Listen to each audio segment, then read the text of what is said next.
Hey guys, Dylan Bowman here, joined by my lovely wife and partner in crime, Harmony Bowman. And we just wanted to answer some questions that were presented by a bunch of you, the subscribers, about the Joshua Tree Traverse FKT that I did a few days ago. We didn't have time to get to these questions during our office hours this week, but we're gonna do this separately and put it in the app so that you guys can all hear what it was like. So Harmony, why don't we start with question number one? Cool. So yeah, the first one came from Kevin Goldsworth, and he actually had two questions. So the first one is, what trails did you take?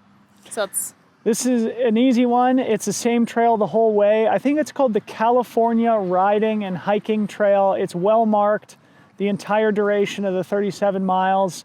Definitely would recommend that you download the GPX file. You can get it off of my Strava, but that's the trail you take the whole way.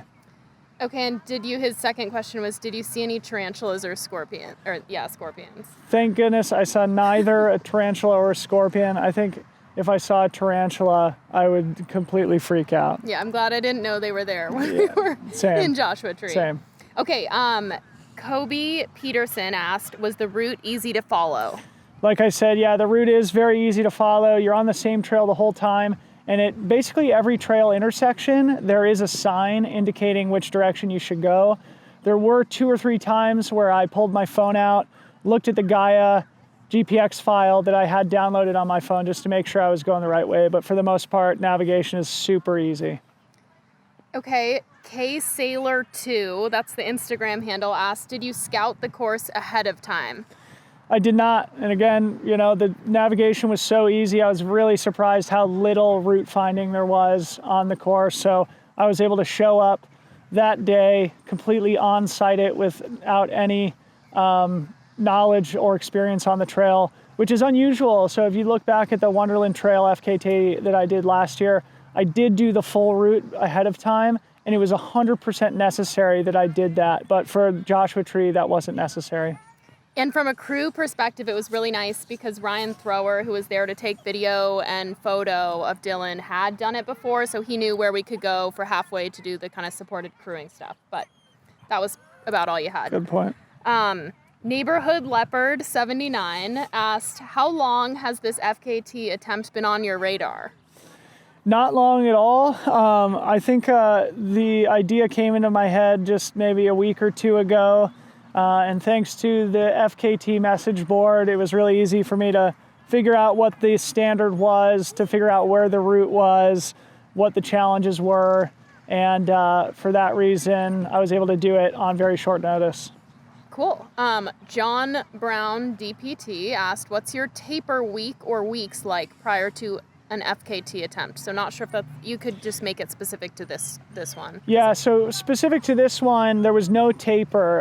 In fact, this FKT attempt is very much training for future objectives. So we went into it without any rest. In fact, I did a really hard workout on Tuesday, and then a 3-hour long run on Wednesday. And of course, then the FKT attempt was made on Saturday. So no real taper at all for this one. But for longer ones that maybe are I'm giving a little bit more focus to, that would be something that I would do, is taper for 1 or 2 weeks beforehand. Similar to a race, probably. Similar to a race, yeah. Exactly.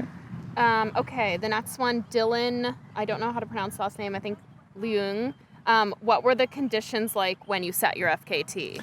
The conditions were actually pretty much perfect.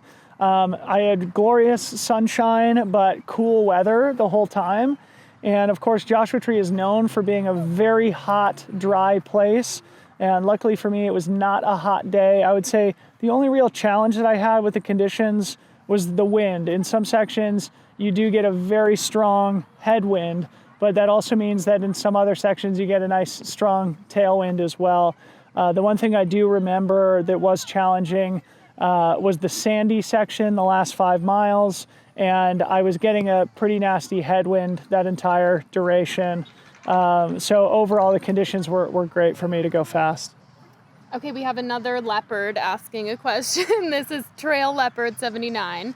Asked, what's more rewarding, racing or FKT attempts?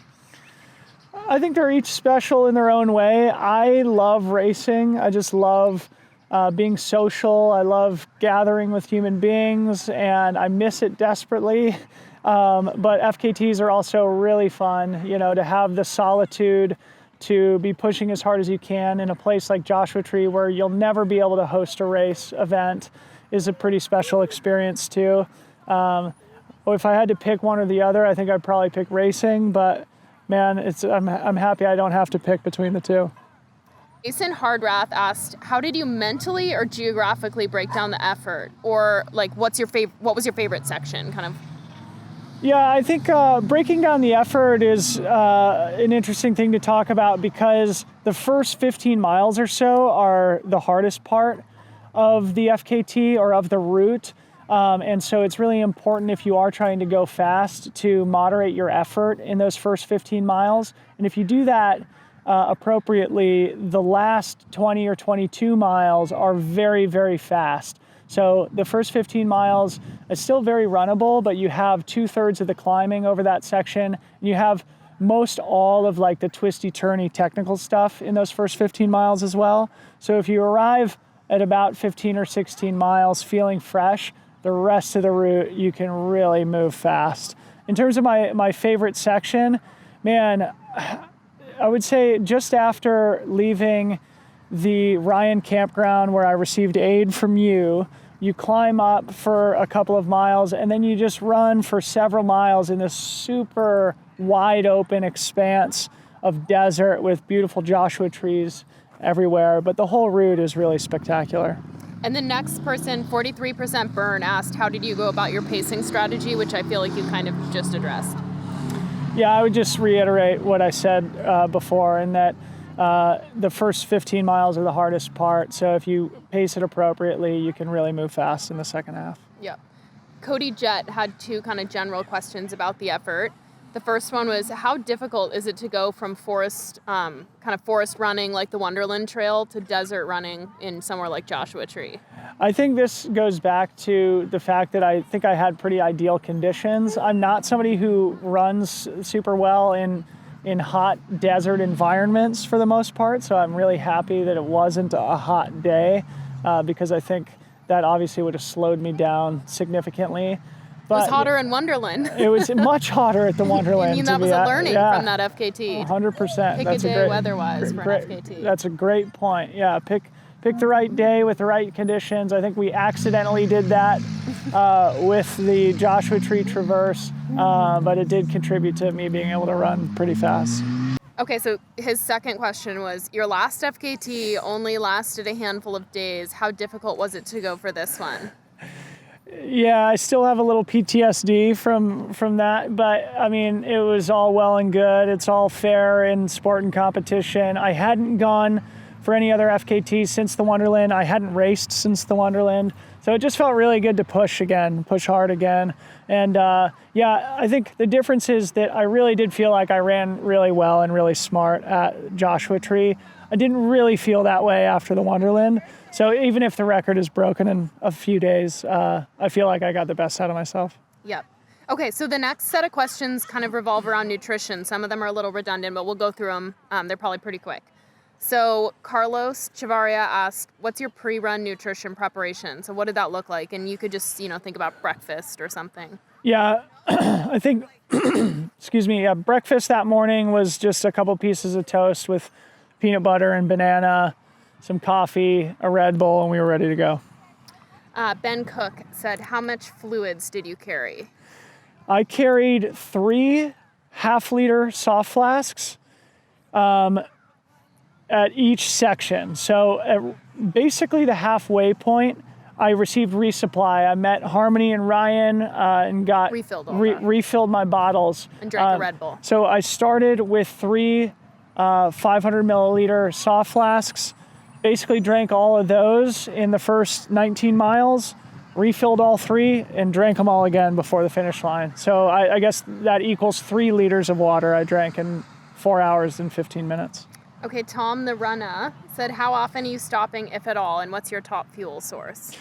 Luckily, we looked at this on Strava. I only stopped a total of 2 minutes, and that was basically all at the aid station. It was probably a minute of it, and then there was probably another minute of me stopping and just making sure that I was going the right way on my phone. And the top fuel source was drinking liquid calories on this run. I drank the Morton high-calorie drink mix. I drank, about 4 of my 6 bottles were filled with that. And then I ate 4 or 5 gels also. Okay, Cody Jett had a question about nutrition and said, what foods did you consume on this FKT? Do you go off feel or plan? So you answered already what you ate, but yeah, do you feel like feel I or plan? always go by feel. That's just the type of person that I am. I've never planned out when I'm going to eat, where I'm going to eat, at what interval I'm going to eat. I just try and be solid and consistent based on how I'm feeling. Jim Rhodes asked how many calories per hour. Is that kind of like how you're feeling? Yeah, I think in retrospect, I guess if I did the math quickly in my head, about 500 from the gels and about 600 from the drink mix, so about 1,100 calories total. If you separate that over 4 hours, what is that? That's almost roughly 300 calories an hour. Okay, Anthony Fay asked, I recently did the Mesquite Canyon 50K and I struggled with gnarly cramps. Any tips or suggestions? So I posted something on Instagram about the fact that I take a lot of salt tablets, and I have always found that they really help me with cramps. I think some people believe that it's a placebo effect. I might be susceptible to the placebo effect, but I believe that electrolytes do help with cramping.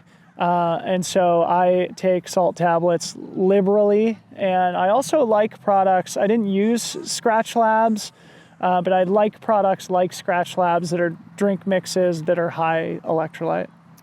Okay, cool.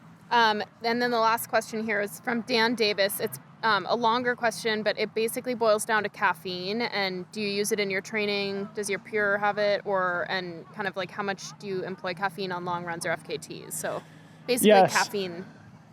Yeah, this is a really good question and something that has kind of changed throughout my career. I'm definitely a caffeine user in my daily life. And typically in training and racing, or I guess we'll talk about racing specifically, usually I'll have Red Bull before the race, and then I'll drink Red Bulls at aid stations in the second half, typically, as you know very well. You always have them ready for me at the aid stations. And then typically, because I'm drinking most of my calories, I'll usually have some of the drink mix be caffeinated and some of it be non-caffeinated. And then I can adjust my caffeination based on how I'm feeling, or for the example of a lot of races in Europe where you go throughout the night to, sort of time your caffeine intake where you might think you might be getting sleepy. So, I think this is an individual thing. At Joshua Tree, I had one pocket with non-caffeinated gels on the front left of my vest, and one pocket with caffeinated gels in the front right of my vest. So this is something I like to do, is separate those things so that I can make sure I know which one's which. And when I know I need caffeine, I know where I need to find it. I'm not fishing around. So yeah, I think caffeine is a pretty advantageous thing to use strategically in hard efforts like this. Cool. Okay, so 2 gear questions. Jim Rhodes asked, what gear did you use? Sock, shorts, shirt, pack? So you could just quickly label off what you were wearing. Sure. So I guess let's go from the feet up. I wore the new North Face Vective Endurance trail shoe, which I love. It's an awesome shoe. A shoe that I do short workouts in, and a shoe that I ran the Wonderland Trail in. So really versatile. It worked great for Joshua Tree. Socks, I wore my typical Compress Sport full-length compression socks, which I love. And they were, I think, particularly advantageous because of all the cactus and pointy things in Joshua Tree. Shorts, shirt, vest, all North Face gear, and you could list in the details which exact ones they were if we want to do that. Yeah, I can list that stuff in the details, but your standard North Face trail running apparel, really great stuff, and the vest, also North Face. Then, of course, my classic Red Bull hat and Jolbo sunglasses, which are also phenomenal products. Cool. The other gear question was Garrett Hilton. Which Vective shoes have been your favorite to run in? I think you just answered that, Yep. the Endurus. And then there was one great kind of general question, but it wasn't about Joshua Tree, so I figured we save it for next week's office hours because it's a long, in-depth one, and call this a Joshua Tree Okay. Q&A. So I think we're good. Well, thank you guys for listening, for caring. It's fun to talk about it. It's fun to have you here to answer or to ask the questions. It's fun to have Millie here to be a troublemaker. Yeah, the real secret to Dylan's training is this little one. Yeah, we've done a lot of training runs together. But yeah, thank you guys for listening, for being here, and we'll have more coming soon.